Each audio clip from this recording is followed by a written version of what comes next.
제가 6장 1절의 말씀을 먼저 읽습니다. 자녀들아, 주 안에서 너희 부모에게 순종하라. 이것이 옳으니라.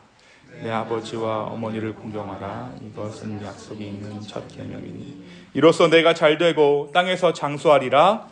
또 아비들아, 너희 자녀를 노엽게 하지 말고 오직 주의 교훈과 은혜로 양육하라. 종들아, 두려워하고 떨며 성실한 마음으로 육체의 상전에게 순종하기를 그리스도께 하듯 하라. 눈가림만 하여 사람을 기쁘게 하는 자처럼 하지 말고 그리스도의 종들처럼 마음으로 하나님의 뜻을 행하고 기쁜 마음으로 섬기기를 주께 하듯 하고 사람들에게 하듯 하지 말라. 이는 각 사람이 무슨 선을 행하든지 종이나 자유인이나 주께로부터 그대로 받을 줄을 알미라. 상전들아, 너희도 그들에게 이와 같이 하고 위협을 그치라. 이는 그들과 너희의 상전이 하늘에 계시고 그에게는 사람을 외모로 취하는 일이 없는 줄 너희가 알미라. 끝으로 너희가 주 안에서와 그 힘의 능력으로 강건하여지고 마귀의 관계를 능히 대적하기 위하여 하나님의 전신갑주를 입으라. 우리의 씨름은 혈과 육을 상대하는 것이 아니요 통치자들과 권세들과 이 어둠의 세상 주관자들과 하늘에 있는 악의 영들을 상대함이라. 그러므로 하나님의 전신갑주를 취하라. 이는 악한 날에 너희가 능히 대적하고 모든 일을 행한 후에 서기 위함이라. 그런즉 서서 진리로 너희 허리띠를 띠고 의의 호심경을 붙이고 평안의 복음이 준비한 것으로 신을 신고 모든 것 위에 믿음의 방패를 가지고 이로써 능히 악한 자의 모든 불화살을 소망하고 구원의 투구와 성령의 검 곧 하나님의 말씀을 가지라. 모든 기도와 간구를 하되 항상 성령 안에서 기도하고 이를 위하여 깨어 구하기를 항상 힘쓰며 여러 성도를 위하여 구하라. 또 나를 위하여 구할 것은 내게 말씀을 주사 나로 입을 열어 복음의 비밀을 담대히 알리게 하옵소서 할 것이니 이 일을 위하여 내가 쇠사슬에 매인 사신이 된 것은 나로 이 일에 당연히 할 말을 담대히 하게 하려 하심이라. 아멘. 네, 오늘 신년 특별 예배 마지막 일입니다. 특별 새벽 예배 마지막 날인데요. 우리가 그동안 이 특세 기간을 통해서 에베소서 말씀을 함께 묵상해 왔습니다. 하나님께서 이 에베소서 말씀을 통해 우리 공동체에 부어주신 은혜가 큰 줄로 믿습니다. 귀한 은혜 주신 주님께 감사하며 마지막까지 함께해 주신 여러분께도 감사의 말씀을 전합니다. 우리가 이 특별 새벽 예배로 끝나는 것이 아니라 매일 새벽 특별합니다. 네, 매일 새벽 우리 주님께서 주시는 은혜가 특별합니다. 2023년 한 해 새벽을 깨우는 우리 기쁨의 교회 되기를 소망합니다.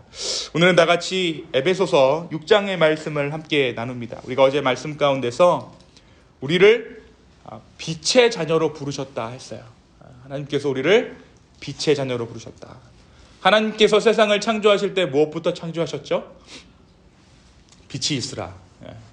빛으로 창조하신 것처럼 하나님은 제일 먼저 이 세상을 새 창조하실 때, 다시 창조하실 때 먼저 우리를 빛으로 부르셔서 이 세상을 새롭게 창조하고 계신다라고 우리가 어제 말씀 가운데 함께 나누었습니다. 그런데 이 세상을 새롭게 창조하면서 바울이 가장 중요하게 생각했던 부분이 있어요.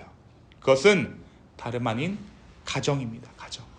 가정이 교회되는 것. 이 가정이 하나님의 질서로 말미암아 새롭게 창조되어야 한다는 것이죠. 그렇다면 가정을 새 창조하는 이 하나님의 질서란 무엇일까요? 우리가 어제 말씀 가운데서 나누었듯이 서로 순종하는 거예요. 아내가 남편에게, 남편이 아내에게 순종하는 것. 오늘 말씀에서도 우리 자녀들아 라고 시작하는 1절의 말씀 다 같이 한번 읽겠습니다. 자녀들아 함께 읽겠습니다. 시작. 자녀들아, 주 안에서 너희 부모에게 순종하라. 이것이 옳으니라. 순종하라. 자녀들더러 먼저 순종하라 라고 말하고 있어요. 자녀들도 부모에게 순종해야 되고 또 부모도 우리 자녀들을 존중해 주어야 하죠. 그러니까 이 가정에 하나님의 질서로 새 창조되려는 이 가정에 반드시 있어야 하는 마음이 무엇인가? 순종의 마음이라는 것입니다. 하나님의 나라에도 한 집안이 있었습니다. 하나님, 예수님, 성령님. 서로가 순종한다는 거예요. 그 아들 예수 그리스도가 누구에게 순종하셔서 이 땅 가운데 오셨습니까? 아버지 되신 하나님께 순종하셔서 성자이신 아들 되신 예수 그리스도가 이 땅 가운데 오셨어요. 그 집안이 순종하는 집안인 거예요. 우리가 누구의 집안입니까? 다 그 집안 혈통이죠. 하나님 집안의 혈통입니다. 그래서 우리도 순종해야 하는 것이죠. 그래야 가정 가운데 임한 하나님 나라를 경험할 수 있는 거예요. 우리는 순종할 때마다 무엇이 상합니까? 자존심이 상해요. 그것은 우리의 죄성이 그러한 마음을 부추기는 거예요. 내가 누군가에게 순종하는 것이 그 사람보다 연약하기 때문에, 작고 연약하기 때문에 순종한다라고 생각하죠. 특히 우리 이민사회에서 더 그런 것 같아요. 저 사람이 나를 얕보나? 무시하나? 이런 마음들이 늘 우리 가운데 있는 것 같습니다. 그래서 우리가 순종하기 어려워요. 우리가 왜 잘 살려고 합니까? 남들보다도 하나라도 더 가지려고 합니까? 어떻게 보면 무시받기 싫어서, 자존심이 상하니까. 그래서 이 세상은 우리를 순종하지 못하게 합니다. 불순종의 어떠한 그러한 기류가 우리의 세상 가운데 흐르는 것 같아요. 심지어 우리는 이렇게도 이야기하죠. 하나님께는 순종할 수 있지만 사람에게는 순종하기가 어렵다. 이렇게 말씀하시는 분들이 계세요.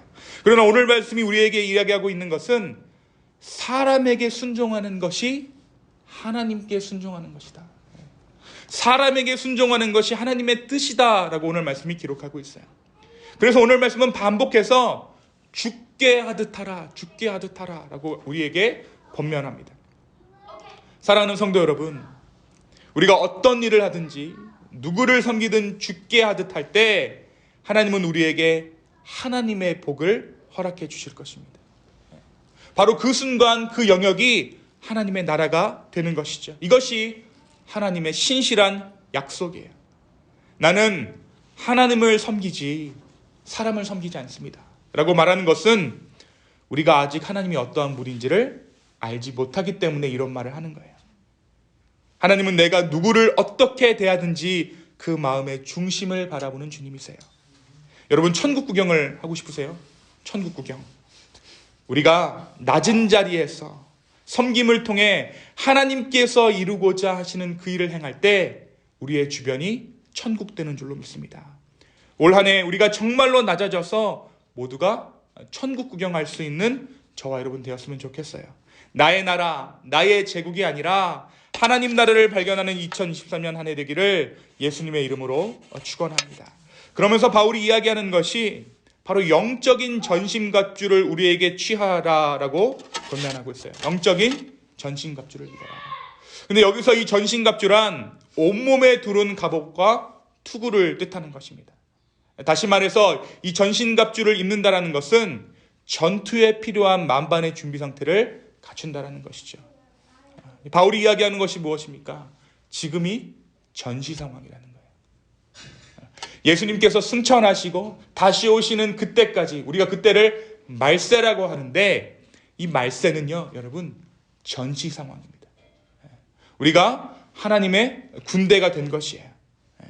하나님은 우리가 하나님의 군대가 되기를 바라시고 우리를 군인으로 부르세요.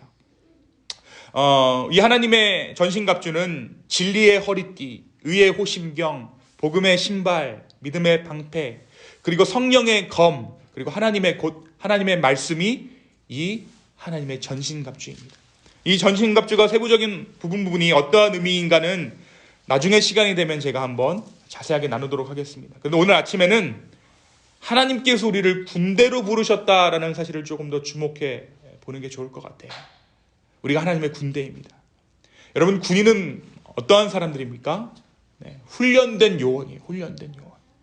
하나님은 우리에게 훈련의 시간을 허락하시고 이 훈련의 시간을 온전히 이수하도록 하십니다. 자, 그렇다면 훈련을 잘 받지 않은 이 군사들은 어떠한 실수를 범하게 될까요? 우리 12절 한번 볼까요? 12절 다 같이 한번 읽겠습니다. 시작. 우리의 씨름은 혈과 육을 상대하는 것이 아니요 통치자들과 권세들과 이 어둠의 세상 주관자들과 하늘에 있는 악한 영들을 상대함이라. 훈련이 잘 안 되면요, 쌈딱이 되는 거예요. 혈과 육에 대한 싸움으로 모든 것을 바라보게 돼요. 그래서 왜 저 사람 나한테 시비 걸지? 라고 여기서 조금 저기서 조금 상처받고 조금씩 막 부딪히는 거죠. 모든 싸움을 영적으로 해석하지 않고 혈과 육에 대한 싸움으로 해석한다는 것이죠. 훈련받지 못하면 이런 일이 벌어지는 거예요. 근데 훈련받은 자들은 어떻습니까? 그 일 뒤에 있는 영적인 존재를 바라봐요. 누가 나를 무시해요? 누가 나를 힘들게 해요? 바로 그 순간 어떻게 하는 것입니까? 이 싸움을 혈과 육에 관련된 것이 아니라 영적인 것으로 함께 올려드리는 것입니다. 주님, 이 상황이 있습니다. 내 마음이 어렵습니다. 상처받았습니다. 시비를 걸어옵니다. 어떻게 해야 합니까? 훈련받았을 때 우리가 이 모든 것들을 하나님께 올려드릴 수 있다는 것이죠. 이 훈련의 기간 동안 우리는 진리의 허리띠, 의의 심경, 복음의 신발, 믿음의 방패, 성령의 검을 취하게 되는 것입니다. 제가 참 좋아하는 배우가 있는데요. 그 배우가 이런 말을 했어요. 배우가 자유로운 영혼처럼 보이지만 배우는 강한 군인처럼 훈련되어 있지 않으면 좋은 연기를 할 수 없습니다. 철저한 자기관리가 배어있지 않으면 배우는 버틸 수가 없습니다. 배우라는 직업 특성상 이 배역 저 배역을 옮겨다니며 서로 다른 인격을 연기하다가 정신병에 걸려버리는 사람들을 제가 수도 없이 봤습니다. 여러분, 우리가 배우라면 어떻습니까? 배우라고 하면 자유로운 영혼을 생각하고 자유분방한 삶의 모습들을 상상하지만 사실 이 자유 뒤에 무엇이 숨겨져 있다는 것입니까? 철저한 자기관리와 훈련이 숨겨져 있다는 거예요.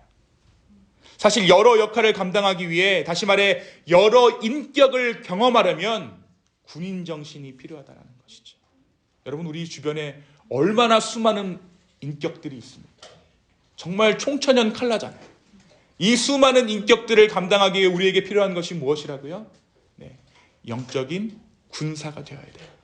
하나님의 전신갑주를 취해야 합니다. 많은 사람을 섬기려면, 하나님이 주신 자유를 진정으로 누리려면 우리에게 필요한 것은 다름 아닌 훈련인 것입니다. 오늘 말씀은 그 훈련의 방법, 그러니까 이 영적인 전신갑주를 취하는 방법이 다름 아닌 기도라고 말하고 있어요. 18절 한번 볼까요? 모든 기도와 간구를 하되 항상 성령 안에서 기도하고 이를 위하여 깨어 구하기를 항상 힘쓰며 여러 성도를 위하여 구하라. 여러분, 나만 전신갑주 입으면 뭐예요? 저쪽도 입어야 돼요. 그래야 안 싸웁니다. 그래야 시비가 덜한 거예요. 그래서 뭐라고 이야기하냐면 여러 성도를 위하여 구하라 라고 이야기하고 있어요. 2023년 한 해에 오늘 우리가 기도로 시작합니다. 이미 주님께서 이 전신갑주를 예비하셨기에 우리를 이 기도의 자리로 불러주신 것입니다. 여러분의 마음 가운데 혹여나 여러분의 마음을 늘 어렵게 하는 그 누군가가 있습니까? 이 아침에 그분을 위해서 중보하십시오. 그분의 삶 가운데 영적인 전신갑주를 취할 수 있는 놀라운 기회를 주님께서 허락해달라고 간구할 수 있는 이 아침 되기를 예수님의 이름으로 축원합니다. 오늘 이 아침에 우리를 기도의 자리로 부르셨다는 것은 이미 주님께서 이 모든 것들을 예비해 두셨다는 거예요. 오늘 이 에베소서 6장의 말씀을 묵상하면서 나누면서 이 하나님의 영적인 전신갑주를 우리가 취할 수 있도록 주님께서 인도해달라고 간구하는 저와 여러분의 이 아침 되기를 예수님의 이름으로 축원합니다. 이 시간 함께 기도하겠습니다. 주님, 이 특별 새벽 예배 기간 동안 하나님께서 우리에게 주신 특별한 은혜에 감사합니다. 아버지 하나님, 다시 한번 우리의 마음을 주께 드립니다. 영적인 전신갑주 우리가 취하기를 원하고, 아버지 하나님 정말 믿음으로 이 한 해를 살아갈 수 있도록 우리에게 힘과 용기를 허락하여 주시옵소서. 조금 더 낮은 모습으로 낮은 자리에서 우리의 이웃들을 섬기기를 소망합니다. 바로 그때 우리의 삶 가운데 하나님의 나라, 하나님의 천국을 보여주시옵소서. 감사합니다. 이 모든 말씀 살아서 역사하시는 예수님의 이름으로 기도하였습니다. 아멘.